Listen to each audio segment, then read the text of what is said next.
Okay అయిపోయారు. Group 1 ఆఫీసర్లు, ఎస్పీలు, డిఎస్పీలు, కలెక్టర్లు, డిప్యూటీ కలెక్టర్లు, ఇంకా ఎంపీడీఓలు, కమిషనర్లు అందరూ వస్తారు. టెన్షన్ ఏం లేదు. కాకపోతే ఎవరు వస్తారు? బీసీలు వస్తారు. నేను చెప్తలేను, మన కాంగ్రెస్ పార్టీ రేవంత్ బీసీ, రేవంత్ గౌడు, రేవంత్ ముదిరాజు, రేవంత్ మునురుకాబు, రేవంత్ రజక, మా రేవంత్ చెప్తున్నారు, ఎవరు చెప్తలేరు. ఇక మళ్ళీ నా మీద కోపం చేస్తారు. అరే ఏంద్రాబాయ్ రేవంత్ రెడ్డి కదా అనొచ్చు.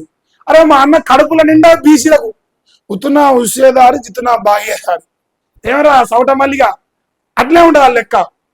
మరి ఇప్పుడు కాంగ్రెస్ పార్టీకి బీసీలకు రాజ్యాధికారం ఇచ్చే పార్టీ, బీసీలకు న్యాయం చేసే పార్టీ, బీసీల కోసమే పుట్టిన పార్టీ, బీసీ ఎమ్మెల్యేల పార్టీ, బీసీ ఎంపీల పార్టీ, బీసీ మినిస్టర్ల పార్టీ, బీసీ ముఖ్యమంత్రుల పార్టీ కాంగ్రెస్ పార్టీ. అవునా కాదా? ఇప్పుడు కాంగ్రెస్ పార్టీ 42% బీసీలకు రిజర్వ్ ఇస్తాను. అది ఉద్యోగాలను ఇస్తుంది, ఉపాధిలు ఇస్తుంది, రాజకీయ అన్నింటిలో అందిస్తుంది. అవునా కాదా? అవును కదా.